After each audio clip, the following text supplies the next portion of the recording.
Hello friends, welcome to LK academy. I am Akash Darji और आज से हम स्टार्ट करने वाले हैं इंडियन पॉलिटी की कंप्लीट सीरीज। अभी इंडियन पॉलिटी बहुत इंपॉर्टेंट सब्जेक्ट है क्योंकि हमारी जो भी कॉम्पिटिटिव एग्जाम्स होती है वहाँ पे कहीं ना कहीं इसका वेटेज बहुत ज़्यादा रहता है। यूपीएससी ले लो, स्टेट पब्लिक सर्विस कमीशन कोई भी एग्जाम ले लो, ठीक है, फिर स्टाफ सिलेक्शन कमीशन की एग्जाम ले लो, क्लास 3, 1, 2 कोई भी एग्जाम ले लो, इंडियन पॉलिटी का वेटेज बहुत ज़्यादा रहता है। और as a citizen of India हमें इंडियन पॉलिटी थोड़ी बहुत तो पता होनी चाहिए, ठीक है। सो इसको हमें एग्जाम पॉइंट ऑफ व्यू से भी पढ़ना है बट और as a citizen of India दोनों तरीके से पढ़ना है, राइट। और उसको ऐसे ओवरव्यू नहीं पढ़ना है, उसके पूरे डीप जाना है, राइट। आज का जो हमारा टॉपिक है वो है हिस्टोरिकल बैकग्राउंड, कि किस तरीके से कॉन्स्टिट्यूशन बनाया गया था, राइट। कहां से उसका बेस स्टार्ट हुआ था, ऐसा पैसा कौन सा पहला एक्ट आया था जिसको बेस बोल सकते हैं कॉन्स्टिट्यूशन का, तो वो सब कुछ आज देखना है। तो बेसिकली आज हमें जो देखनी है वो कॉन्स्टिट्यूशन की हिस्ट्री देखते हैं, राइट। बट अभी मैंने बात की कॉन्स्टिट्यूशन और हमारा सब्जेक्ट है Indian polity. Now what is the relation between the Indian polity and constitution, सबसे पहले ये हमें क्लियर होना चाहिए, ठीक है। तो लेक्चर को स्टार्ट करने से पहले जो हिस्टोरिकल बैकग्राउंड मतलब कि पूरा का पूरा इंडियन पॉलिटी पढ़ने के लिए जो बेसिक चीजें चाहिए जो वैसे स्कूल से पढ़ते आ रहे हैं उसको थोड़ा रिवाइज करते हैं, ठीक है। शायद बहुत लोगों को पता भी होता है और कुछ लोगों को पता नहीं होता है, ठीक है। तो इसलिए हम एकदम बेसिक से स्टार्ट करेंगे पहले, ठीक है। जैसे कि ऑर्गन्स क्या होती है, व्हाट इज गवर्नमेंट, ठीक है, गवर्नमेंट के ऑर्गन्स क्या होते हैं। देन हम बात करेंगे कि कुछ हिस्ट्री में क्या डेवलपमेंट हुई थी। सबको पता है कि ईस्ट इंडिया कंपनी इंडिया में आई थी ट्रेड करने के लिए, राइट। फिर किस तरीके से उसने रूल एस्टैब्लिश किया था, वो सब पार्ट हिस्ट्री का है। बट उसने किस तरीके से कॉन्स्टिट्यूशन का बेस इंडिया में लाए थे वो हमें जानना जरूरी है, ठीक है। तो वो सब बेसिक बातें करना बहुत जरूरी है आज के लेक्चर को स्टार्ट करने से पहले, ठीक है। तो सबसे पहले हम बेसिक देखते हैं इसका। देखो, सब लोगों को पता है कि 1599 में लंदन में ईस्ट इंडिया कंपनी की स्थापना हुई थी, जिसको मैं शॉर्टली बोलूंगा EIC, ठीक है। क्यों हुआ था? क्योंकि ईस्ट इंडिया के साथ उनको व्यापार करना था। अभी यहाँ पे ईस्ट इंडिया बोल रहा हूं तो आपको ऐसा समझ लेना है कि पाकिस्तान से लेके इंडिया है, बांग्लादेश है, नीचे श्रीलंका है, फिर और नीचे साउथ एशिया में जाओ तो इंडोनेशिया है, वहां तक व्यापार करने के लिए ईस्ट इंडिया कंपनी को बनाया गया था। 1600 साल में वहां की जो रानी थी, क्या था उनका नाम? उनका नाम था क्वीन एलिजाबेथ। सो क्वीन एलिजाबेथ ने ये ईस्ट इंडिया कंपनी को एक रॉयल चार्टर दिया। कौन सा रॉयल चार्टर? चार्टर मतलब उनको एक अथॉरिटी दे दी गई, ठीक है, कि ईस्ट इंडिया कंपनी ही यहां पे इंडिया में जाके क्या करेगी? ट्रेड करेगी, बट वो अपनी मोनोपोली लगाएगी वहां पे। नाउ मोनोपोली क्या हुआ? मोनोपोली का मतलब क्या हुआ कि ईस्ट इंडिया कंपनी के अलावा ब्रिटेन की कोई भी कंपनी इंडिया के साथ व्यापार नहीं करेगी। तो इस तरीके से मोनोपोली बनानी थी और किस तरीके से क्वीन एलिजाबेथ ने अपने शेयर्स भी वहां पे डाले हुए थे, ऐसा बोल सकते हो, ठीक है।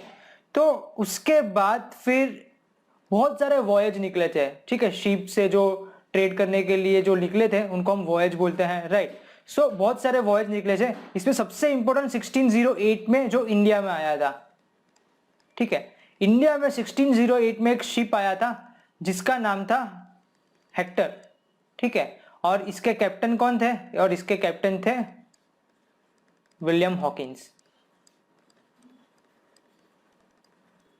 राइट। तो ये कैप्टन हॉकिंस उस टाइम जब आए थे तब इंडिया में कौन था? तब इंडिया में आप देखो ना तो ये टाइम पीरियड ऐसा टाइम पीरियड है जब इंडिया में मुगल एम्पायर हुआ करता था। और यहां पे जो मुगल एम्पायर था, वो मुगल एम्पायर में जो एम्पेरर था वो था जहांगीर, ठीक है। सो जहांगीर ने यहाँ पे इनको अनुमति नहीं दी थी कि वो यहाँ पे आके फैक्ट्री एस्टैब्लिश करे। तो इसीलिए ये जो लोग थे ब्रिटिश वो हारे नहीं थे यहाँ से, पर उन्होंने ट्राई किए गए थे कि इंडिया में एक्चुअली ट्रेडिंग फैक्ट्री इनको बनानी है तो क्या करना पड़ेगा। तो उस तरीके से वो फिर साउथ में गए थे, कई जगह पे ट्रेडिंग पोस्ट बनाई, ट्रेडिंग फैक्ट्री नहीं बनाई, पहले पोस्ट बनाने का स्टार्ट किया, ठीक है। फिर उन्होंने देखा कि इंडिया में हम क्यों नहीं बना पा रहे फैक्ट्री, तो उनका कंक्लूजन ये आया था कि सबसे पहली बार इंडिया में जो आए थे यूरोपियन वो थे पोर्टुगीज, और पोर्टुगीज ने अपना अच्छा खासा इन्फ्लुएंस दबा के रखा था मुगल एम्पायर में, राइट। तो उनको सबसे पहले क्या करना था, जो पोर्टुगीज थे वहां पे वो पोर्टुगीज को वहां से हटाना था, राइट। तो 1613 में आप याद रख सकते हो एक इंपॉर्टेंट इवेंट होती है 1612 के एंड में, 1613 के स्टार्टिंग के आसपास, ठीक है, एक इंपॉर्टेंट बैटल होता है that is called battle of Swally. कहां पे हुआ था? सूरत में। It was a naval battle कि जहां पे पोर्टुगीज की नेवल आर्मी और ब्रिटिश की नेवल आर्मी टकराई थी आमने सामने, और वहां पे पोर्टुगीज की हार हुई थी, उनकी शिप्स को बहुत ज्यादा नुकसान पहुंचाया गया था। तो उससे इन्फ्लुएंस होके, इससे प्रभावित होके जहांगीर ने फिर 1613 में ब्रिटिशर्स को अनुमति दी कि वो इंडिया में ट्रेडिंग फैक्ट्री स्थापित कर सकते हैं। ठीक है, तो इस तरीके से 1613 से सूरत में फर्स्ट फैक्ट्री एस्टैब्लिश हुई। राइट, यहां पे याद रख सकते हो कि जो मेन कैप्टन था यहां पे, वो कैप्टन का नाम था थॉमस बेस्ट। और थॉमस बेस्ट और उनके जो साथी थे, उनकी वजह से ये सूरत में ईस्ट इंडिया कंपनी की फर्स्ट फैक्ट्री एस्टैब्लिश हुई। ठीक है, सो ये बेसिक चीज है कि किस तरीके से ईस्ट इंडिया कंपनी इंडिया में आई थी और उन्होंने किस तरीके से फैक्ट्री एस्टैब्लिश की। ये सब डिटेल में जब हिस्ट्री करेंगे तब आने वाला है, हम अभी जस्ट ओवरव्यू देख रहे हैं। ठीक है, उसके बाद क्या होता रहता है कंटिन्यूअस, फिर वो ट्राई करते हैं कि इंडिया में अपना एक्सपांशन करें। तो 1615 टू 1619 में ये 4 साल तक ब्रिटिशर्स से एक सर थॉमस रो आए थे। ठीक है, सर थॉमस रो आए थे। इन्होंने जहांगीर के दरबार में 4 साल तक रहे थे और ट्राई की थी कि मैक्सिमम परमिशन वो ले सके, मैक्सिमम वो ग्रांट ले सके।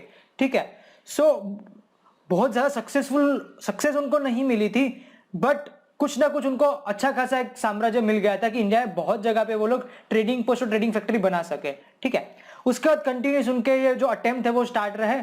पोर्टुगीज के साथ उन्होंने बैटल किया, फ्रेंच के साथ बैटल किया, तो वो सब हो गया। ठीक है, मतलब क्या हो गया कि उनकी मोनोपोली अभी अच्छी हो रही थी इंडिया में। सो उन्होंने फिर क्या सोचा, हम ट्रेड तो कर ही रहे हैं और अच्छा खासा 3 जगह पे, क्योंकि उनका मेन एम क्या था कि जो इंडिया के मेन इंपोर्टेंट कोस्टल एरियाज है वहां पे अपना अड्डा जमाना। ठीक है, तो उन्होंने 3 इलाके को चूज किया था सबसे पहले। एक वेस्ट पे एक आएगा जो होगा बॉम्बे, साउथ में आप देखोगे तो वहां पे आएगा मद्रास, और ईस्ट में जो आओगे तो वहां पे आएगा कलकत्ता। तो ये 3 जगह पे उन्होंने अपनी बड़ी बड़ी फैक्ट्रीज बना के रखी थी और फोर्ट बनाने रखे थे। ठीक है, सो वहां पे उन्होंने जहां पे ये 3 फैक्ट्रीज वगैरह बना रही थी, वहां पे उन्होंने अपनी टाउनशिप वगैरह भी बना रखी थी। तो उनकी ये जो 3 जगह थी, कौन कौन सी? बॉम्बे, मद्रास एंड कलकत्ता। देखो हम पुराने नाम लिख रहे हैं, अभी बॉम्बे अभी मुंबई है, मद्रास अभी चेन्नई और कलकत्ता अभी कोलकाता है। राइट, तो ये 3 जगह पे क्या थी? उनकी प्रेसिडेंसी थी। राइट, फिर क्या होता है, वो लोग इंडियन पॉलिटी में एंटर होते हैं। ठीक है, क्योंकि उनकी आर्मी वगैरह बहुत अच्छी होती थी, तो वहां के जो रूलर्स थे जो उनकी हेल्प मांगते रहते थे, तो उसके कारण इनको लगा कि हम इंडिया में भी ट्रेड कर रहे हैं, उससे बेटर हम इंडिया की पॉलिटी में एंटर हो तो इंडिया में भी हम रूल कर सकते हैं। तो यहां से वे थॉट डेवलप होता है इनका। और फिर एक इंपॉर्टेंट इवेंट होती है। क्या इवेंट होती है देखते हैं। होता क्या है, 1757 में एक इंपॉर्टेंट बैटल होता है जो जिसका नाम है बैटल ऑफ प्लासी, और 1764 में एक दूसरा इंपॉर्टेंट बैटल होता है that is called battle of Buxar. कहीं ना कहीं हमने स्कूल में ये बैटल्स के नाम सुने होते हैं, इनका बहुत इंपॉर्टेंट है Indian history point of view. Right, detail में हिस्ट्री में पढ़ेंगे। अभी क्या याद रखना है, बैटल ऑफ बक्सर के बाद मुगल एम्पायर, बंगाल के नवाब, वो सब वीक हो चुके थे। राइट, सो 1764 की बैटल ऑफ बक्सर के बाद 1765 में एक इंपॉर्टेंट ट्रीटी साइन होती है जिसका नाम है इलाहाबाद ट्रीटी। ठीक है, इलाहाबाद ट्रीटी बहुत इंपॉर्टेंट ट्रीटी है Indian history point of view, क्योंकि ये ट्रीटी किन किन के बीच में हुई थी? तो ये ट्रीटी हुई थी ईस्ट इंडिया कंपनी और बंगाल के नवाब, मुगल एम्पायर, अवध के नवाब, उनके साथ ये इलाहाबाद की ट्रीटी हुई थी। ठीक है, सो इलाहाबाद की ट्रीटी के बाद क्या हुआ कि बंगाल, बिहार एंड उड़ीसा, ये 3 एरिया की दीवानी राइट्स किसको मिली? ब्रिटिशर्स को, मतलब ईस्ट इंडिया कंपनी को मिली। Now what is diwani right? ठीक है, दीवानी राइट मतलब क्या? आप बोल सकते हो इसका civil power. Now civil power का मतलब क्या होता है? नाउ दीवानी राइट का मतलब क्या होता है? To collect taxes from the people directly on behalf of the emperor.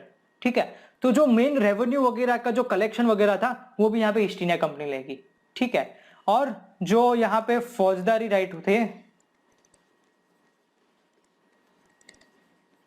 जिसको हम क्रिमिनल पावर्स बोलते हैं, वो यहाँ पे किसके पास रखी गई थी?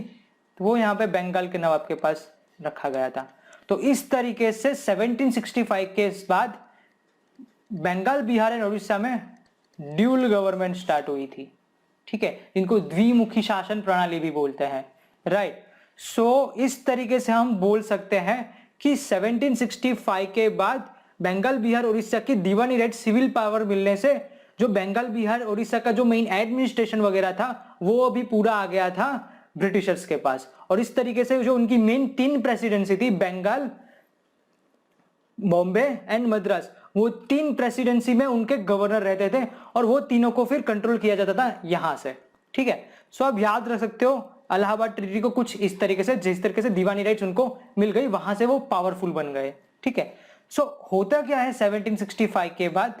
1765 के बाद यहाँ पे ईस्ट इंडिया कंपनी को यहाँ पे परमिशन वगैरह भी मिल चुकी थी, अच्छा खासा फरमान वगैरह मिल गया था कि वो इंडिया में जैसा चाहे उतना चाहे टैक्स वगैरह कलेक्ट कर सकता है, वो सब कुछ कर सकता है। सो ईस्ट इंडिया कंपनी के कुछ जो कर्मचारी वगैरह हो रहे थे यहाँ पे, वो ईस्ट इंडिया कंपनी के कर्मचारी ही, उनके सर्वेंट्स जो एम्प्लॉय वगैरह थे, वो यहाँ पे क्या कर रहे थे? ब्राइबरी कर रहे थे। ठीक है, तो क्या हो रहा था कि उनको यहाँ पे ऐसा कोई रिस्ट्रिक्शन नहीं दिया गया था कि कंपनी में जो भी प्रोडक्शन वगैरह रहेगा वो चाहे तो वो खुद बेच सकता है। तो हुआ ना, ऐसे नहीं लगा कि लोग प्राइवेटली यहाँ पे बिजनेस करने लगे और मुनाफा कमाने लगे। तो हुआ क्या कि ईस्ट इंडिया कंपनी बहुत टाइम से काम कर रही थी, अच्छा खासा प्रॉफिट में भी चल रही थी, और अचानक उसमें वो मंदी आने लगी कि उनका प्रॉफिट दिखने नहीं लगा था, बिकॉज वो ब्राइबरी करके सर्वेंट्स वगैरह ईस्ट इंडिया कंपनी का जो माल थे वो लूट रहे थे इस तरीके से। सो हुआ ये था कि ये टाइम पीरियड में 1767-9 के बीच में बंगाल, बिहार, उड़ीसा के आसपास एक बहुत बड़ा दुकाल भी पड़ा था, ड्राफ्ट आया था। सो उसके कारण ईस्ट इंडिया कंपनी को बहुत लॉस होने लगा। ऐसी कंडीशन आ गई कि ईस्ट इंडिया कंपनी को बंद होना पड़ा, ऐसा लगने लगा था। तो उस टाइम पे ईस्ट इंडिया कंपनी के जो डायरेक्टर्स थे, जो इंग्लैंड में, लंदन में बैठते थे, उनको लगा कि ईस्ट इंडिया कंपनी का रिवाइवल होना बहुत जरूरी है। क्यों जरूरी है? Because British point of view से ईस्ट इंडिया कंपनी क्या थी? एक मोनोपोली थी इंडिया में ट्रेड करने के लिए, राइट। तो वो मोनोपोली खत्म नहीं करना चाहते थे, कंटिन्यू रखना चाहते थे। इसीलिए ईस्ट इंडिया कंपनी के डायरेक्टर्स उस टाइम पे कहां पे गए? तो ईस्ट इंडिया कंपनी के जो डायरेक्टर्स थे उस टाइम पे, वो गए मदद मांगने के लिए ब्रिटिश पार्लियामेंट के पास और बोला कि भाई हमें लोन दे दो, क्योंकि कंपनी को रिवाइव करना है। अगर इंडिया में ट्रेड करना है तो आप हमें लोन दो कि जिस तरीके से हम कंपनी को रिवाइव कर पाए, और स्ट्रिक्ट रिस्ट्रिक्शन डाल लगे। पार्लियामेंट बोलेगी ऐसा क्यों दे हम आपको लोन? आपको तो वहां पे ट्रेड करने के लिए भेजा था, आप लोग क्या कर रहे हो वहां पे? ठीक है, सो कुछ कंडीशंस के साथ पार्लियामेंट ने फिर यहाँ पे लोन दी थी। ठीक है, बहुत ज्यादा अमाउंट में उनको लोन दिया गया था, बट फिर बोला गया कि अभी ईस्ट इंडिया कंपनी का जो एडमिनिस्ट्रेशन वगैरह रहेगा वो अभी ब्रिटिश कंट्रोल कर सकती है, ब्रिटिश गवर्नमेंट कंट्रोल कर सकती है, पार्लियामेंट कंट्रोल कर सकती है, इन शॉर्ट। ठीक है, तो क्या किया फिर पार्लियामेंट ने ईस्ट इंडिया कंपनी पे कुछ रूल्स रेगुलेशन डाले। रूल्स रेगुलेशन डालने से क्या हुआ कि ईस्ट इंडिया कंपनी अभी जो भी काम वगैरह करेगी उनको रिपोर्ट सबमिट करना पड़ेगा ब्रिटिश पार्लियामेंट में। ठीक है, तो वो जो यहाँ पे रूल रेगुलेशन डाला गया था वो ऐसे ही थोड़ी ना बोल दिया कि हम आपके ऐसा रूल डाल रहे हैं, नहीं। यहाँ पे एक ऑथेंटिक यहाँ पे एक डॉक्यूमेंट बनाया गया और एक एक्ट पास किया गया पार्लियामेंट में ईस्ट इंडिया कंपनी के लिए। ठीक है, और वो एक्ट कौन सा था? वो एक्ट था रेगुलेटिंग एक्ट 1773। ये एक्ट से ईस्ट इंडिया कंपनी अभी कंट्रोल में रहेगी ब्रिटिश गवर्नमेंट के। हालांकि वो इंडिपेंडेंट काम करेगी, बट उनका जो भी रिपोर्ट वगैरह गया वो भी सबमिट होगा पार्लियामेंट में। तो इस तरीके से regulating act east India company पे डाला गया और उनका जो भी वहीवट वगैरह था वो अभी इस तरीके से कंट्रोल होगा, नियंत्रित होगा, राइट। तो हम मान सकते हैं यहाँ पे कि ब्रिटिश एम्पायर में सबसे पहली बार ये एक्ट डाला गया था और इंडिया में अभी ईस्ट इंडिया जो काम करेगी वो रेगुलेटिंग एक्ट के तहत काम करेगी। ठीक है, इसीलिए ये एक्ट को हम इंडियन कॉन्स्टिट्यूशन का बेस मानते हैं। यहां से इंडियन कॉन्स्टिट्यूशन का जन्म होता है, आपको ऐसा मानना है। ठीक है, तो अभी हमें आपको पता चला होगा कि किस तरीके से ब्रिटिशर्स आए, उन्होंने यहाँ पे रूल एस्टेब्लिश किया और वहां पे उनका फर्स्ट टाइम इस तरीके से उन पे एक्ट लागू किया गया, राइट। तो हमारा हिस्टोरिकल बैकग्राउंड अभी यहां से स्टार्ट होता है कि कंटिन्यूअस फिर 10 साल 15 साल 20 साल के अंतराल में ऐसे बहुत सारे एक्ट आते रहे और उनके तहत ईस्ट इंडिया कंपनी का जो रूल था यहाँ पे वो नियंत्रित होता रहा, राइट। सो अभी हमें स्टार्ट करना है historical background, but historical background start करने से पहले और कुछ बेसिक चीजें देखनी है। आपको अभी याद रखना है हमें कि हमारा जो कॉन्स्टिट्यूशन का बेस है वो रेगुलेटिंग एक्ट 1773 से स्टार्ट होता है, राइट। नाउ हमें एकदम और बेसिक देखना है। हमने स्टार्टिंग में बात की हम इंडियन पॉलिटी देखने वाले हैं, कॉन्स्टिट्यूशन देखने वाले हैं, right. Now what is the relation between Indian polity and constitution, उसका एक टॉपिक देख लेते हैं। देखो कॉन्स्टिट्यूशन क्या होता है, कॉन्स्टिट्यूशन क्या है, तो एक सुप्रीम लॉ है। किसके लिए, वहां के जो कंट्री होती है उसके सिटीजन्स और उनकी गवर्नमेंट के लिए, राइट। कंट्री का जो भी रेगुलेशन वगैरह होगा वो कॉन्स्टिट्यूशन के मुताबिक चलेगा, ठीक है। जैसे कि आप बोलो कि सिटीजन्स के फंडामेंटल राइट्स कौन से हैं, तो वो कॉन्स्टिट्यूशन में मेंशन किए रहते हैं, ठीक है। उनके फंडामेंटल ड्यूटीज क्या है, तो वो भी कॉन्स्टिट्यूशन में मेंशन की हुई है। स्टेट का क्या रोल है, तो वो भी यहाँ पे directive principle of state policy है कॉन्स्टिट्यूशन में, ठीक है। तो इस तरीके से कॉन्स्टिट्यूशन एक सुप्रीम लॉ माना जाता है, कानूनों का कानून ऐसा मान सकते हो आप, है ना। सो एक कानून ही है, एक लीगल डॉक्यूमेंट्स है कि जिसकी मदद से सरकार को काम करना है, जिसमें जिस तरीके से लिखा गया है उस तरीके को सरकार को काम करना है, कॉन्स्टिट्यूशन के मुताबिक काम करना है। देन इंडियन पॉलिटी क्या है, तो इंडियन पॉलिटी एक वाइड चैप्टर है। इंडियन पॉलिटी को हम बोल सकते हैं कॉन्स्टिट्यूशन इन रन, है ना। कॉन्स्टिट्यूशन में जो भी कुछ चल रहा है, ठीक है, उसको हम बोलेंगे इंडियन पॉलिटी, मतलब कि एक्चुअल फंक्शनिंग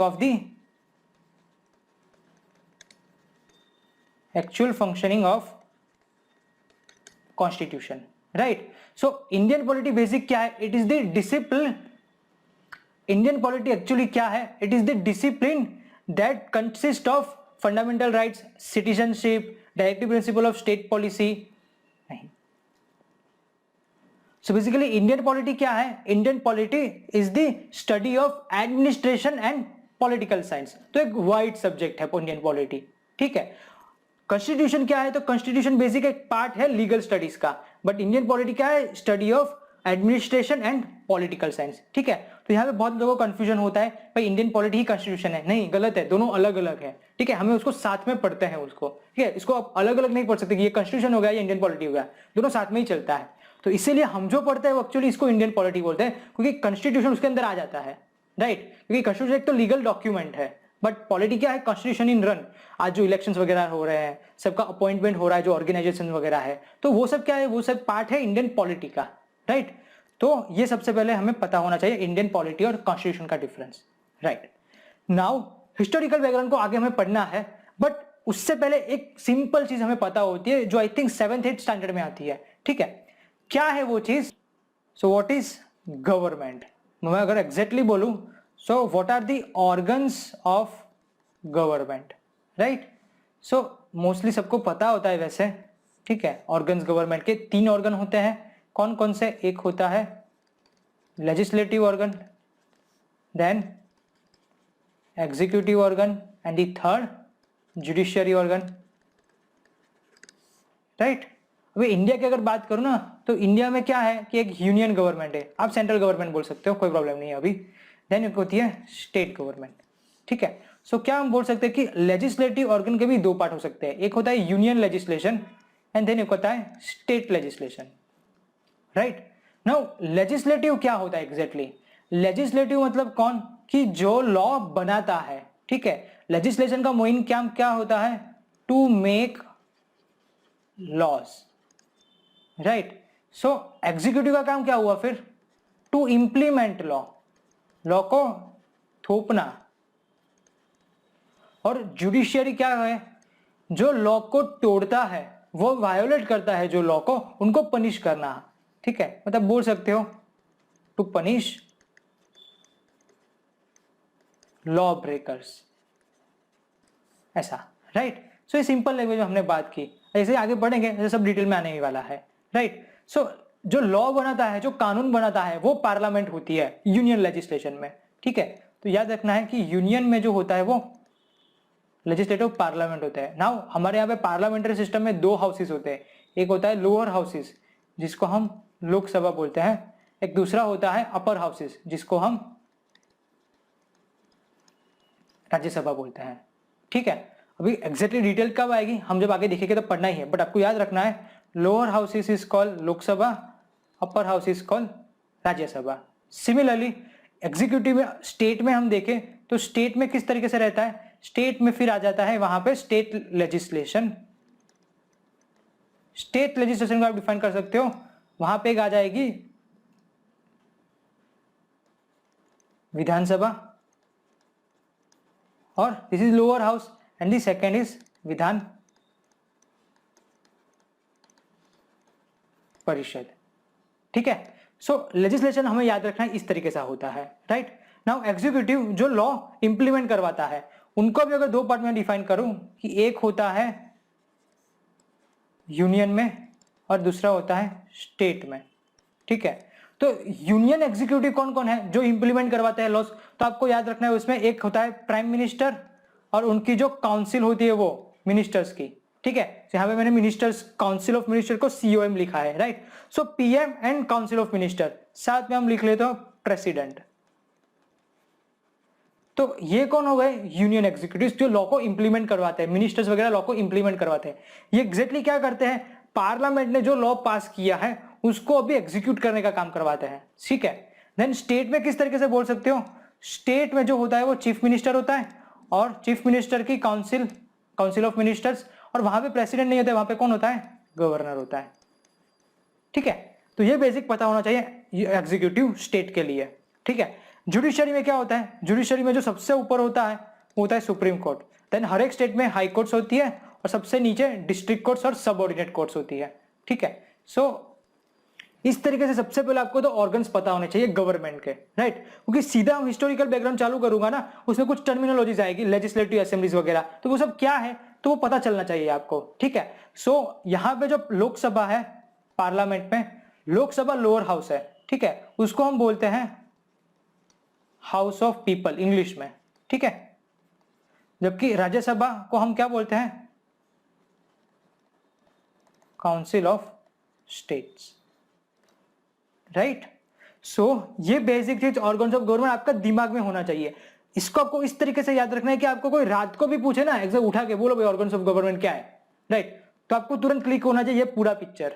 ठीक है, ये पूरा पिक्चर हम जब पार्लियामेंट चैप्टर पढ़ेंगे तब भी एक बार पढ़ेंगे डिटेल से, तब बस जस्ट अभी आपको ये याद रखना है लेजिस्लेशन क्या करता है, एग्जीक्यूटिव क्या करते हैं और जुडिशरी क्या करते हैं। ठीक है, अंदर की जो डिटेल है वो बाद में भी हम करेंगे बाद में, बट हिस्टोरिकल बैकग्राउंड चालू करने से पहले ये लेजिस्लेटिव एग्जीक्यूटिव जुडिशरी क्या होता है ये पता होनी चाहिए। तो इन तीन चीज से फिर गवर्नमेंट बनती है और गवर्नमेंट वर्क करती है, राइट। ओके, आई थिंक अभी आपको क्लियर है ये बेसिक पूरा कि what is the difference between Indian polity and constitution, history किस तरीके से रही थी ब्रिटिशर्स की, right, and what are the organs of the government.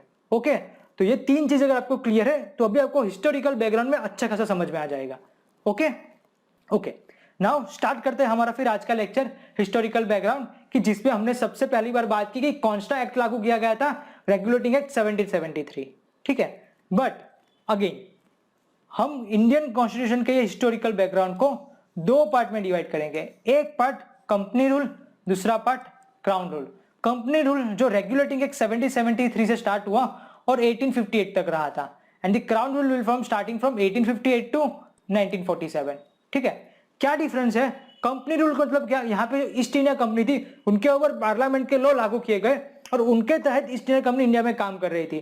तो सबको पता है 1857 में एक सबसे बड़ा रिवोल्ट हुआ था, राइट, जिसको फर्स्ट इंडिपेंडेंस वॉर भी बोला जाता है, बट हालांकि वो चेंज होने वाला है, आई थिंक वो पाई का विद्रोह होने वाला है, राइट, बट वो जो भी हो बाद में करेंगे।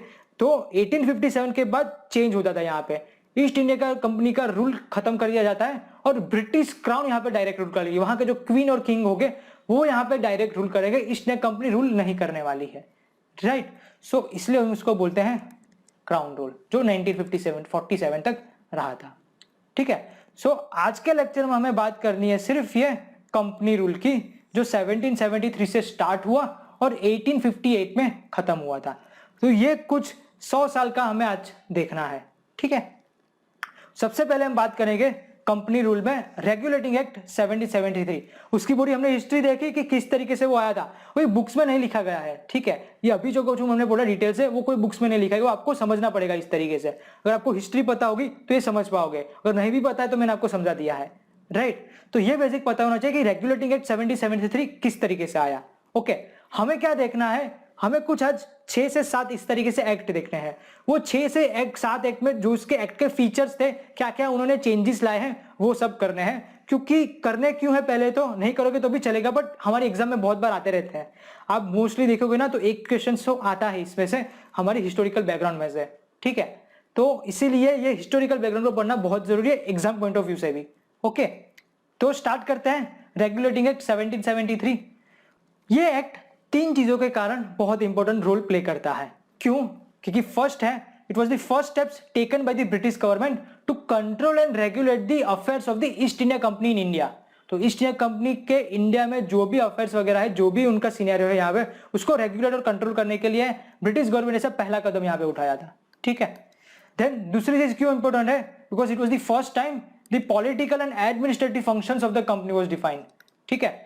सो कंपनी के एडमिनिस्ट्रेटिव काम क्या रहेंगे, पॉलिटिकल काम क्या रहेंगे, वो यहाँ पे डिफाइन किए गए थे। And the third, it led the foundation of the central administration in India, ठीक है। तो ब्रिटिश प्रोविंस जो थे यहाँ पे थे, मेनली स्टार्टिंग में जो बॉम्बे, बंगाल एंड मद्रास जो थे, वहां पे सेंट्रल एडमिनिस्ट्रेशन करने का यहाँ से स्टार्ट हुआ था, ठीक है। सो 1773 एक्ट को आप क्या बोलोगे, इट वॉज द बिगिनिंग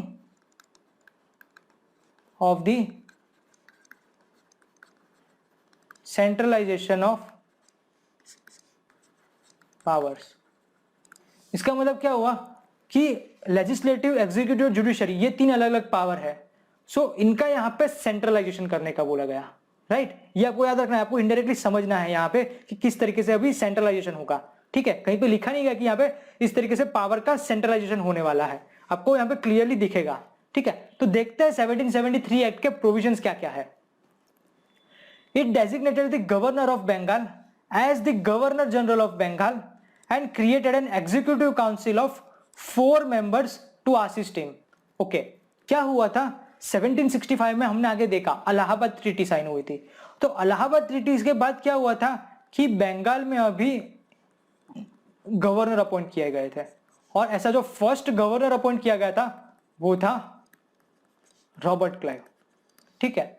उसके बाद बंगाल का एडमिशन करने के लिए 4 और गवर्नर आए, उसमें जो 4th गवर्नर आया था वो था मिस्टर वॉरेन हेस्टिंग्स, ठीक है।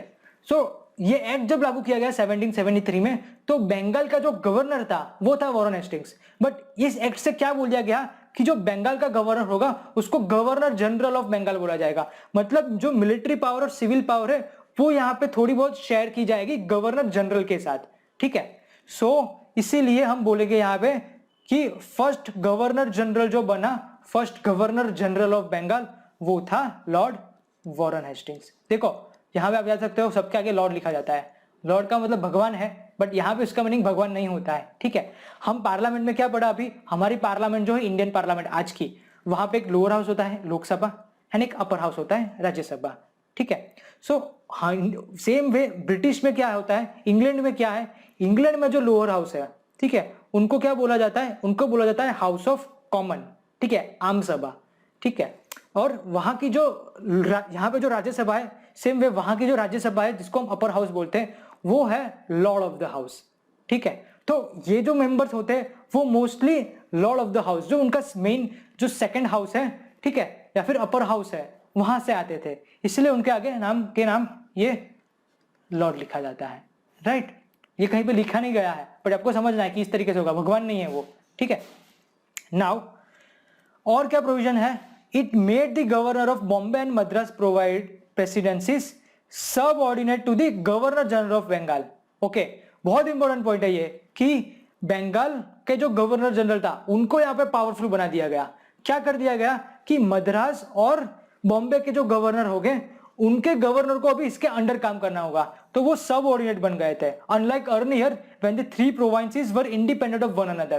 पहले था क्या था, पहले 3 अलग अलग काम कर रहे थे, एक दूसरे को पता भी नहीं हो रहा था क्या काम कर रहे हैं, जो लॉ वगैरह बनाते उसको एग्जीक्यूट भी खुद करते थे। बट यहाँ पे क्या था, डिपेंडेंट बना दिया गवर्नर जनरल से। जो भी वो लोग काम करेंगे, हालांकि वो है इंडिपेंडेंट, पर उनका जो एग्जीक्यूटिव लेवल जो होगा वो अभी डिपेंडेंट हो जाएगा गवर्नर जनरल पे। उनका जो लेजिस्लेशन होगा वो तो वहां का हो सकता है, बट अभी जो एग्जीक्यूटिव जो फंक्शन है वो एग्जीक्यूटिव फंक्शंस उनको सपोर्ट लेना पड़ेगा गवर्नर जनरल ऑफ बंगाल का। ठीक है, तो ये सेकंड पॉइंट आपका हो गया इंपॉर्टेंट। थर्ड और the most important point, it provided the establishment of the supreme court at Calcutta comprising one chief justice and 3 other judges. Okay, so 1774 में क्या हुआ, सुप्रीम कोर्ट की स्थापना की गई और उसमें एक चीफ जस्टिस था और 3 अदर जज थे। सबसे इंपॉर्टेंट है हमारे लिए कि फर्स्ट चीफ जस्टिस कौन था। As general knowledge point of view हम काम कर सकते हैं। तो फर्स्ट जो चीफ जस्टिस थे उनका नाम था सर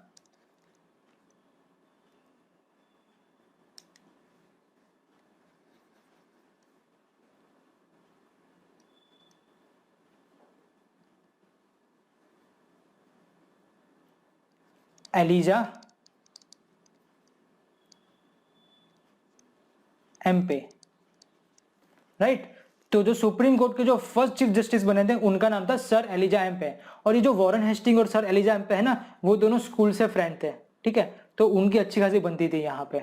ओके, सो इस तरीके से सुप्रीम कोर्ट की स्थापना की गई थी। हालांकि सुप्रीम कोर्ट का जुरिस्डिक्शन क्या होगा, उनका कार्यक्षेत्र क्या था, वो ज्यादा डीप से यहाँ पे डिफाइन नहीं किया गया था। तो इसके कारण क्या हो रहा था, गवर्नर जनरल उनकी काउंसिल और सुप्रीम कोर्ट के बीच में बहुत ज्यादा टेंशन रहता था। ठीक है, सुप्रीम कोर्ट उनके काम में यहाँ पे दखलगिरी कर रही थी। ऐसा बोला भी नहीं गया था कि जो सुप्रीम कोर्ट होगी उनका जुरिस्डिक्शन सिर्फ कलकत्ता तक सीमित रहेगा या बंगाल, बिहार, उड़ीसा, ये तीन का यहाँ पे वो उन तीनों का यहाँ पे जुरिस्डिक्शन करेंगी। ठीक है, तो यहाँ पे थोड़ा कि हालांकि सुप्रीम कोर्ट का क्वेश्चन मार्क जैसा था, यहाँ पे ज्यादा फंक्शन उसके डिफाइन नहीं किए थे, जुरिस्डिक्शन डिफाइन नहीं किया गया था। ओके, एक इंपॉर्टेंट चीज यहाँ पे आपको क्या याद रखनी है, 1775 में सुप्रीम कोर्ट का एक मेन इंपॉर्टेंट इवेंट हुआ था। वो क्या था, हैंगिंग ऑफ महाराजा नंद कुमार। ये एक्स्ट्रा डिटेल आपके लिए जानने को, जनरल नॉलेज के लिए है। ठीक है, तो 1775 में महाराजा नंद कुमार को यहाँ पे फांसी दी गई थी। क्यों फांसी दी गई थी, क्योंकि वॉरेन हेस्टिंग्स जो था उन्होंने महाराजा नंद कुमार पे ब्राइबरी और फोर्जरी का आरोप लगा दिया था। ठीक है, जिसके कारण उनको हैंग कर दिया था। अभी महाराजा नंद कुमार थे कौन, वो थे कलेक्टर बिहार के। ठीक है, महाराजा की उपाधि उन्होंने उनको शाह आलम टू के द्वारा दी गई, जो मुगल एम्पायर थे वहां पे, राइट। तो इसलिए बिहार के ऐसे कलेक्टर थे महाराजा नंद कुमार, उन पे फोर्जरी, उनको ब्राइबरी का आरोप लगा दिया और वॉरेन हेस्टिंग्स ने फिर सर एलिजा एम्पे ने उनको फांसी दे दी, क्योंकि वॉरेन हेस्टिंग्स और सर एलिजा एम्पे तो मिले हुए थे, तो उन दोनों ने मिलकर उनको फांसी दे दी गई। बट यहां पे फिर एक क्वेश्चन मार्क आया कि ये क्या ये सही था उनको फांसी देना, क्या सुप्रीम कोर्ट का जुरिस्डिक्शन था यहाँ पे। ठीक है, तो ये बहुत क्वेश्चन मार्क था, बहुत चर्चा में चला था ये टॉपिक यहाँ पे। फिर तो यहाँ पे सुप्रीम कोर्ट का ये काम जो था वो क्वेश्चन मार्क था, क्योंकि सुप्रीम कोर्ट का जुरिस्डिक्शन बंगाल बिहार में था या नहीं वो डिफाइन नहीं था। ठीक है, अगर उन्होंने ये चीज की तो क्यों की, तो बहुत सारे क्वेश्चन आंसर किए गए यहाँ पे, राइट। बाद में जब वॉरेन हेस्टिंग्स ने रिटायरमेंट लिया उसके बाद उनका इंपीचमेंट होने लगा वहां पे राज्यसभा में। इंपीचमेंट मतलब क्या, उनको पार्लियामेंट से बर्खास्त कर देना, उनका बहिष्कार कर देना पार्लियामेंट से, उनको निकाल देना। तो ऐसी सब चीजें भी यहाँ पे हुई थी। ठीक है, सो आपको यहाँ पे एक इंपॉर्टेंट चीज मैंने क्यों बोली, क्योंकि Maharaja Nand Kumar became the first victim, Maharaja Nand Kumar became the first victim of hanging in British India. Hanging in British India मतलब ब्रिटिश इंडिया में सबसे पहली बार जिनको फांसी दे दी गई थी वो थे महाराजा नंद कुमार, राइट। तो इसीलिए महाराजा नंद कुमार का नाम आपको याद रखना है, राइट।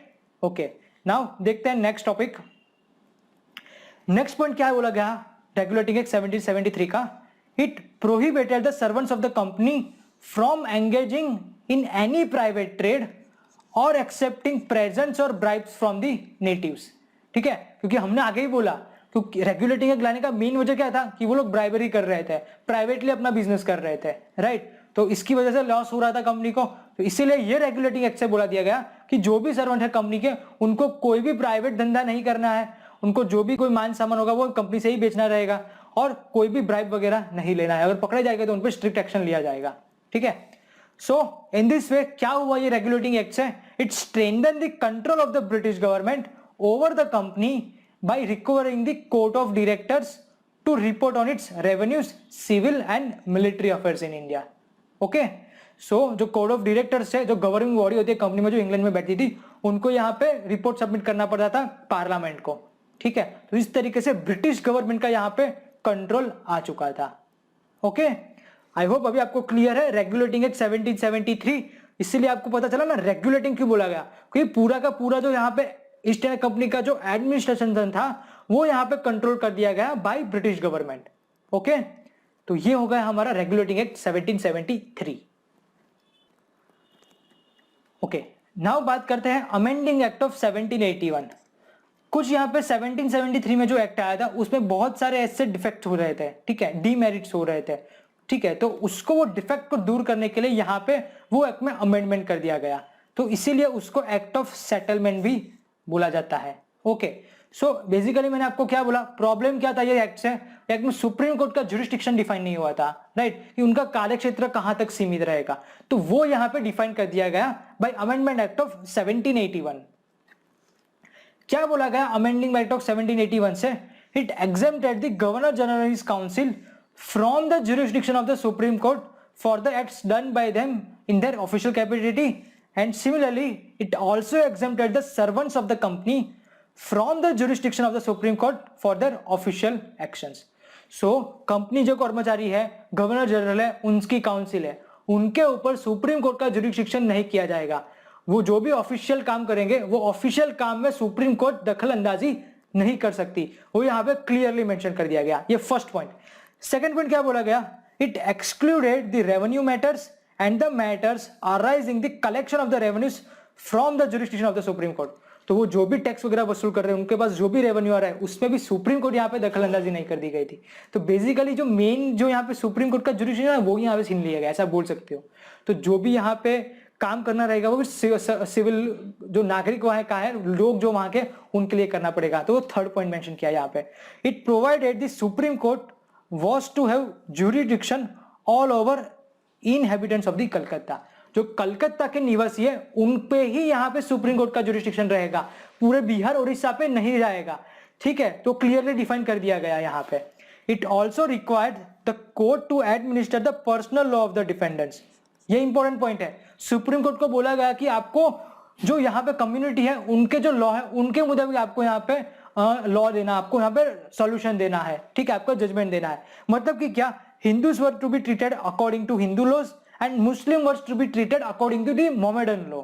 ठीक है, सो ये आपको याद रखना है कि सुप्रीम कोर्ट को यहाँ पे बोला गया था कि इस तरीके से आपको काम करना है, राइट।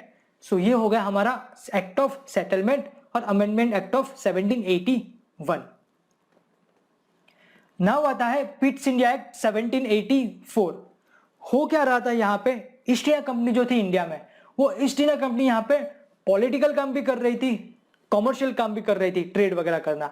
तो ब्रिटिश गवर्नमेंट ने क्या सोचा कि यहाँ पे ईस्ट इंडिया का काम थोड़ा डिफाइन कर लेते हैं, ठीक है, सेक्शन बना देते हैं, डिपार्टमेंट बना देते हैं यहाँ पे। तो क्या किया इन्होंने, कॉमर्शियल एक्टिविटीज को कंट्रोल करने के लिए एक अलग सेक्शन और पॉलिटिकल एक्टिविटीज को कंट्रोल करने के लिए एक अलग सेक्शन बना दिया गया। ठीक है, तो इस तरीके से पिट्स इंडिया एक्ट से यहाँ पे क्या स्टार्ट हुआ, डबल गवर्नमेंट स्टार्ट हुई। क्या किया गया यहाँ पे, it allowed the court of directors to manage the commercial affairs. ठीक है, तो जो इंग्लैंड में जो उनकी बैठती थी डायरेक्टर्स, कोर्ट ऑफ डायरेक्टर्स, उनको क्या बोला गया, जो उनके कॉमर्शियल अफेयर्स है वो यहाँ पे वो कंट्रोल करेगी, but created a new body called board of control to manage the political affairs. जो यहाँ पे राजनीति का जो काम कर रही थी उनको कंट्रोल करने के लिए यहाँ पे बोर्ड ऑफ कंट्रोल बना दिया गया, राइट। अभी बोर्ड ऑफ कंट्रोल को यहाँ पे ज्यादा पावर भी दे दी गई। कौन सी power, it empower the board of control to supervise and direct all operations of the civil military government और revenues of the British position in India. So क्या बोला गया यहाँ पे, इंडिया में जो ब्रिटिशर्स के पोजीशंस है, बेसिकली क्या बोला यहाँ पे उन्होंने, ब्रिटिश पोजीशंस इन इंडिया।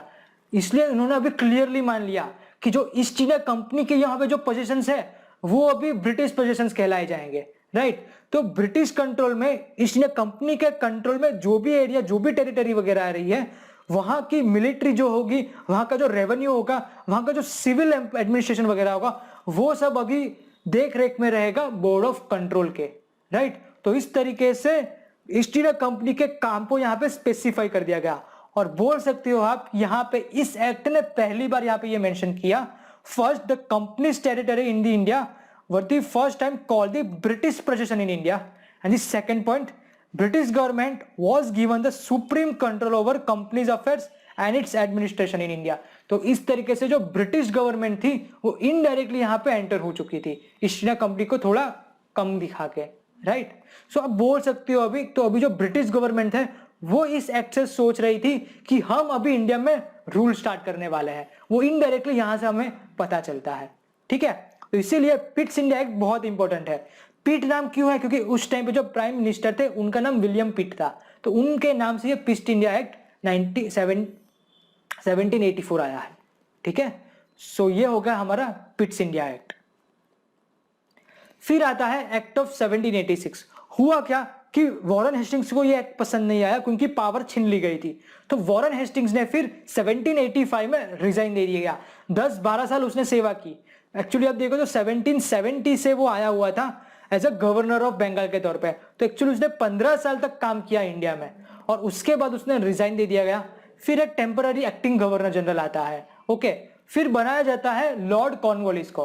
तो लॉर्ड कॉर्नवालिस को जब 1786 में गवर्नर जनरल बनाया जाता है तब वो डिमांड करता है ज्यादा पावर की, क्योंकि वो ऐसा बोल रहा था कि अगर मेरे पास ही कमांडर इन चीफ का पावर नहीं है, जो बोर्ड ऑफ कंट्रोल के पास है, जो मिलिट्री पावर वगैरह दे दिया गया है वहां पे बोर्ड ऑफ कंट्रोल को, तो मैं यहाँ पे काम नहीं करने वाला। तो इसीलिए यहाँ पे क्या हुआ, ये लॉर्ड कॉर्नवालिस ने आते ही अपनी डिमांड रखी और वो डिमांड रखी और उनको कंप्लीट कर दिया गया बाय एक्ट ऑफ 1786, ठीक है। तो जो पिट्स इंडिया एक्ट था उसमें यहाँ पे चेंज कर दिया गया, इसलिए उसको अमेंडमेंट एक्ट 1786 थी। उनकी जो 2 डिमांड थी वो यहाँ पे फुलफिल कर दी गई। कौन कौन सी 2 डिमांड थी यहाँ पे लॉर्ड कॉर्नवालिस की पूरी कर दी गई? वो एक थी, he should be given power to override the decision of his council in special cases. उसको खास पावर दे दी गई, ठीक है। कुछ स्पेशल केसेस में उसको ओवरराइड करने के बाद जो उसकी काउंसिल जो फैसला इसकी उसको ओवरराइड कर सकता है वो, राइट। ये उसका पहला डिमांड है, वो फुलफिल कर दी गई। एंड द सेकंड जो मोस्ट इंपोर्टेंट था उसके लिए, he would also be the commander in chief. तो वो चाहे तो वो खुद कमांडर इन चीफ बन सकता है, वो उनको यहाँ पे अथॉरिटी दे दी गई। Accordingly the act of 1786 was enacted to make both the provisions, ठीक है। तो ये 2 प्रोविजंस आपको याद रखने हैं, एग्जाम में आ सकते हैं कि भाई 1786 अमेंडमेंट एक्ट से कौन सी जो डिमांड थी कॉर्नवालिस की वो यहाँ पे फुलफिल कर दी गई और उसको प्रोविजंस दिया गया, ठीक है। एक कौन सा था, उसको ओवरराइडिंग पावर दिया गया about his council, and the second उसको चाहे तो वो कमांडर इन चीफ बन सकता है, ठीक है। He would also be the commander in chief, okay. ये हो गया एक्ट ऑफ 1786।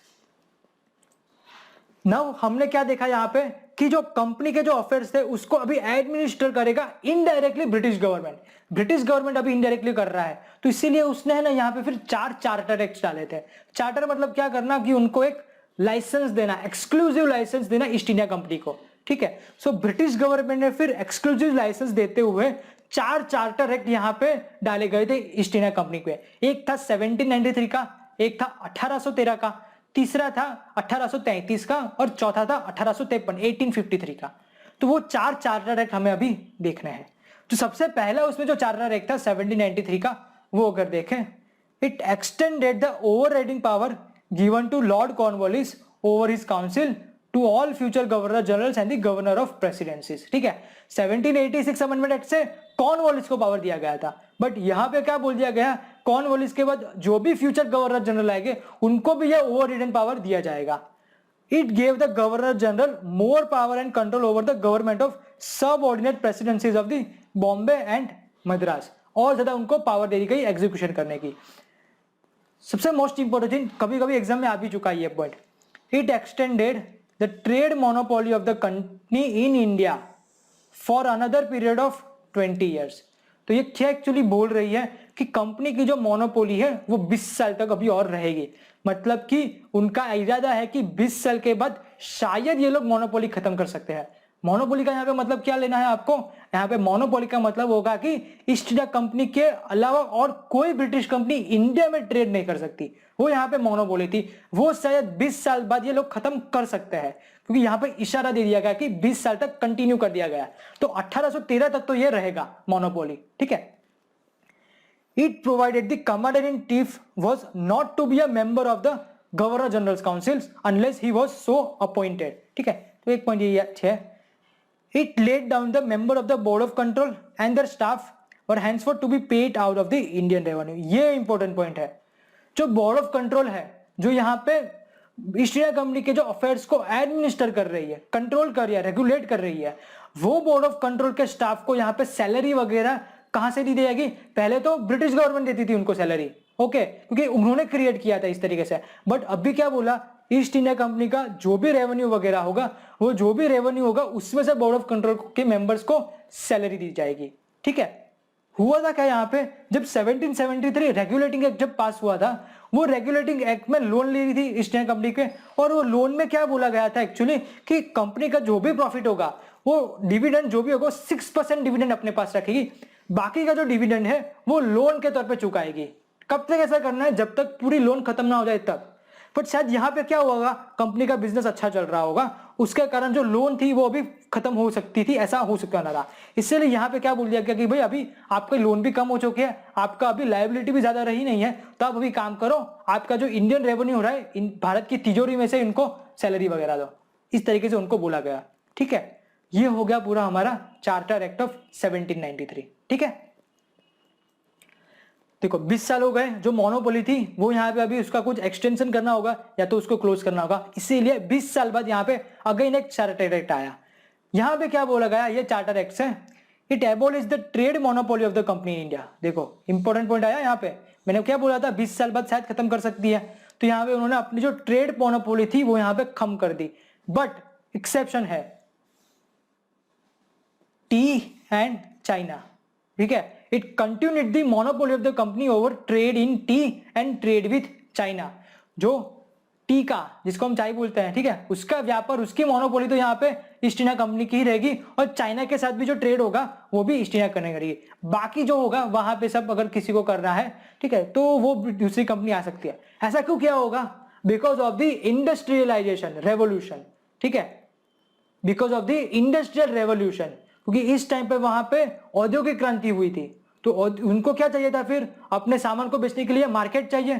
तो इनके पास सबसे बड़ा मार्केट ऑब्वियसली इंडिया ही था, इसीलिए शायद इन्होंने यहाँ पे मोनोपोली जो यहाँ पे थी खत्म की होगी. ठीक है, it asserted the sovereignty of the British crown over the companies territory in India. ठीक है, तो यहाँ पे अगेन उनको फोर्सफुली कहा कि जो कंपनीज टेरिटरी है वो एक्चुअली ब्रिटिश क्राउन के अंदर ही आता है. It allowed the Christian missionary to come to India for the purpose of enlightening the people. Basically लोगों को जागृत करने के, लोगों को ज्ञान देने के लिए अपने धर्म का, और उनको धर्म परिवर्तन भी करवा सकते हैं वैसे. तो बेसिकली उनका एम यही था, इसीलिए यहाँ पे क्रिश्चियन मिशनरी को यहाँ पे बोला गया कि आप जाओ और जाके लोगों को क्रिश्चियन बनाओ, कन्वर्ट करो क्रिश्चियन में, ऐसा यहाँ पे बोला गया 1813 से एक्ट से. नाउ सेकेंड जो बहुत अच्छा पॉइंट था यहाँ पे, ठीक है, it provided for the spread of western education among the inhabitants of the British territories in India. ठीक है, ब्रिटिश टेरिटरी में जो भी लोग आते हैं उनको वेस्टर्न एजुकेशन देना, बेसिकली अंग्रेजी का ज्ञान देना, अंग्रेजों का ज्ञान देना, ऐसा बोल सकते हो.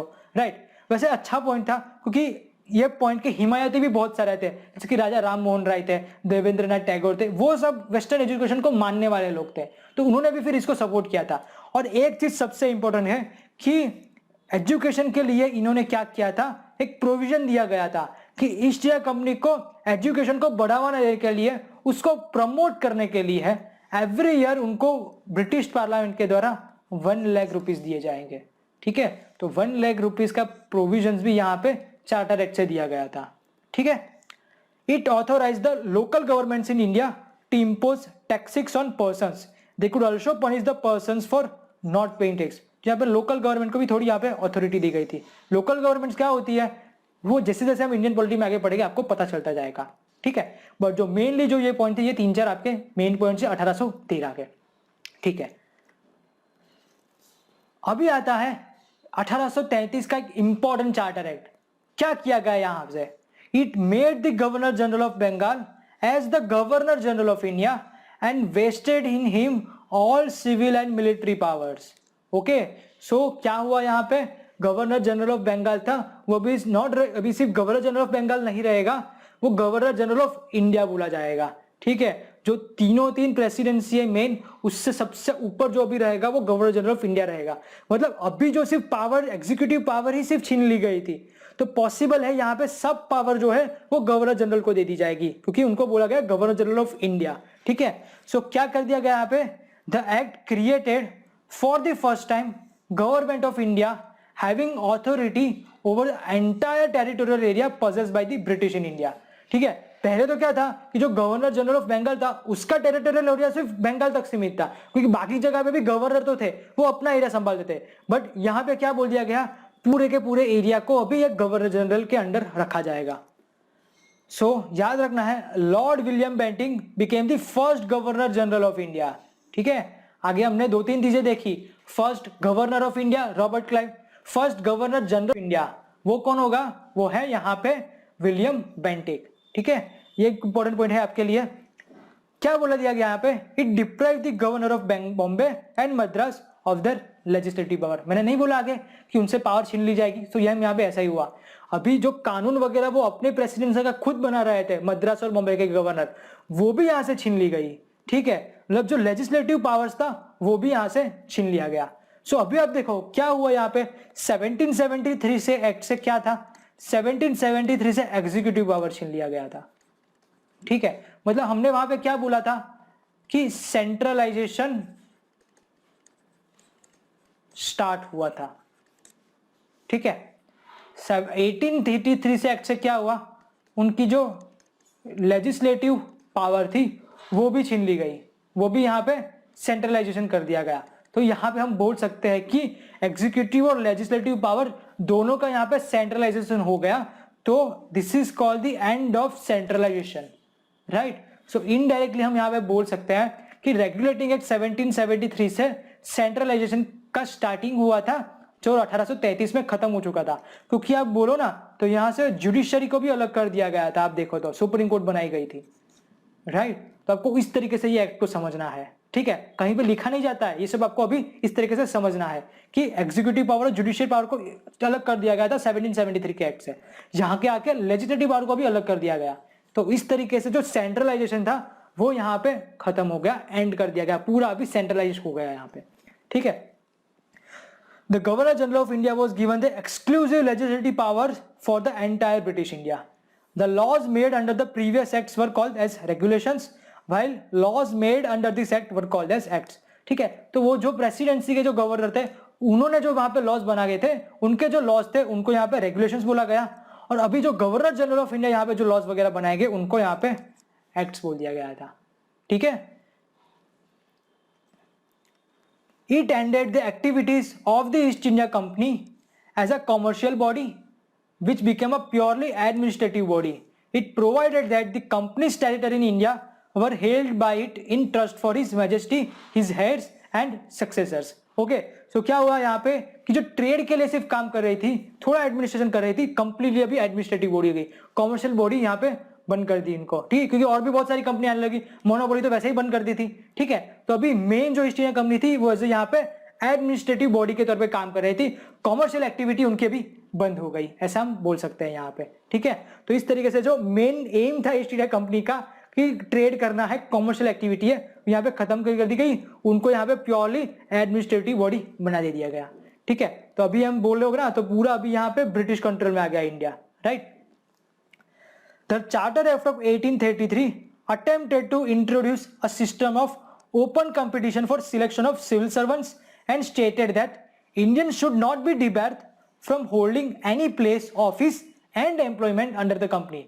okay, तो यहाँ पे क्या बोला गया कि कंपनी के अंदर काम करने के लिए, ब्रिटिश पोजीशन की जो भी फैक्ट्रीज वगैरह है वहां पे काम करने के लिए, वहां की जो रेवेन्यू डिपार्टमेंट है, एडमिनिस्ट्रेटिव डिपार्टमेंट है, वहां पे जो पब्लिक सर्विस बोलेंगे इसको, वहां पे काम करने के लिए इंडियंस को भी यहाँ पे अलाउ किया जाएगा। तो एक ओपन कॉम्पिटिशन होगा, यहाँ पे एग्जाम वगैरह ली जाएगी। बट क्या हुआ कि कोर्ट ऑफ डायरेक्टर्स को यह पसंद नहीं आया, क्योंकि कोर्ट ऑफ डायरेक्टर्स के लोग ये चाहते थे कि उनके बेटे हैं वो ही आगे आने चाहिए, राइट। तो इसीलिए यहाँ पे ये जो प्रोविजंस था वो आगे काम नहीं आया। बेसिकली ये आइडिया किसका था, ये आइडिया था लॉर्ड मैकॉल का, राइट, जिन्होंने बहुत अच्छे काम किए इंडिया में, राइट। तो लॉर्ड मैकॉल ने ये बोला था, बट ये फिर काम नहीं किया। ठीक है, बाद में उनको इंप्लीमेंट किया गया था हालांकि 20 साल बाद, राइट। तो ये हुआ चार्टर एक्ट ऑफ 1833। ठीक है, आई थिंक आपको अभी सब क्लियर हो रहा है, राइट? आपको क्या करना है, देखो ऐसे मूवी की तरह पढ़ोगे तो पता नहीं चलने वाला। आपको क्या करना है, नोट्स बनानी पड़ेगी। यहाँ पे मैं इसे पहले बताना भूल गया कि आप जो भी अभी यहाँ पे है इंपॉर्टेंट पॉइंट्स उसको एक एक दो दो लाइन में आप नोट डाउन करते जाओ। पूरा पूरा लिखना नहीं है, आप नोट्स बना के भी काम कर सकते हो, क्योंकि लास्ट में जो रेफरेंस बुक होगी वो नहीं काम आने वाली एग्जाम टाइम पे। एग्जाम टाइम पे आपकी नोट्स ही काम आने वाली है, क्योंकि रिवीजन करने के लिए आपको अपनी नोट्स ही चाहिए, आपको रेफरेंस बुक नहीं पढ़ने वाले। हम सबको पता है कि हमारे लिए बेस्ट रेफरेंस बुक अभी पॉलिटिकली एम लक्ष्मीकांत है। तो मैं जो भी टॉपिक्स यहाँ पे कर रहा हूँ लक्ष्मीकांत के साथ साथ और भी कुछ मुझे जो मेरे पास डेटा है अदर बुक्स के, वो भी मैंने यहाँ पे इंक्लूड किया हुआ है, ठीक है? सो आपको यहाँ पे नोट्स बनानी बहुत जरूरी है। ओके, नाउ आप देखो तो अभी हमने 3 चार्टर एक्ट पढ़े। कौन कौन से? फर्स्ट 1793 का, देन 1813 का, देन 1833 का, ठीक है? अब चौथा charter act, last charter act और आज का लास्ट टॉपिक, ठीक है? That is charter act of 1853। क्या बोला गया? It separated for the first time the legislative and executive function of the governor general council, ठीक है? सो लेजिस्लेटिव फंक्शन क्या क्या है गवर्नर जनरल की काउंसिल के, एग्जीक्यूटिव फंक्शन क्या क्या है वो अलग कर दिया गया। पहले बेसिकली गवर्नर जनरल उसकी जो काउंसिल थी वो सब एडमिनिस्ट्रेटिव काम भी वही करती थी, कानून बनाने का काम भी वही करती थी, मतलब कि लॉ भी वो बनाती थी, लॉ को इंप्लीमेंट करने का काम भी वही करवाती थी, राइट? बट यहाँ पे अलग अलग बना दिया। क्या किया यहाँ पे? It provided for the addition of 6 new members, 6 नए मेंबर को ऐड किया और उनको बोल दिया गया they are the legislative councillors, ठीक है? वो जो लोग होंगे वो यहाँ पे कानून वगैरह बनाना काम करेंगे। So in other word it established legislative council which came to be known as the Indian legislative councils, right? तो इस तरीके से यहाँ पे इंडियन लेजिस्लेटिव काउंसिल का जन्म होता है चार्टर एक्ट ऑफ 1853 से, right? This legislative wing of the council function as the mini parliament adopting the same procedure as the British Parliament. Thus, legislation for the first time was treated as the special function of the government requiring special machinery and the special process, ठीक है? तो exactly clearly यहाँ पे काम define कर दिया गया है। एग्जीक्यूटिव फंक्शंस क्या क्या है, लेजिस्लेटिव फंक्शंस क्या क्या है, कौन लेजिस्लेशन बनाएगा, कौन एग्जीक्यूशन करेगा, वो सब काम यहाँ पे डिफाइन कर दिया गया 1853 से एक्ट से, ठीक है? जो आगे 1833 से नहीं हो सका वो यहाँ पे हुआ। क्या हुआ? It introduced an open competition system of selection and recruitment of civil servants. The covenanted civil services was thrown upon to Indians also, and accordingly the McCall Committee was appointed in 1854. 1854 में यहाँ पे ये civil services के लिए committee बनाई गई थी, फिर उसके प्रोविजंस वगैरह आगे माने गए थे, फिर एग्जाम्स वगैरह कंडक्ट होने लगी थी सिविल सर्विसेज के लिए, ठीक है? It extended the company's rule and allowed it to certain the position of the Indian territory on trust for the British Crown, but it did not specify any particular period unlike the previous charter. तो क्या बोला गया यहाँ पे कि जो east India company का rule है वो यहाँ पे आगे कंटिन्यू हो सकता है, बट एग्जैक्टली कितने सालों के लिए कंटिन्यू करना है वो यहाँ पे पीरियड नहीं बनाया था। तो इनडायरेक्टली यहाँ पे ब्रिटिश गवर्नमेंट हिंट देना चाहती थी कि कंपनी का रूल कभी भी यहाँ पे खत्म हो सकता है और सीधा ब्रिटिश क्राउन यहाँ पे इंट्रोड्यूस हो सकता है। So this was clear indication that the company's rule could be terminated at any time the parliament like, ठीक है? So एक बहुत इंपॉर्टेंट इवेंट थी। It introduced for the first time local representation in the Indian Legislative Council.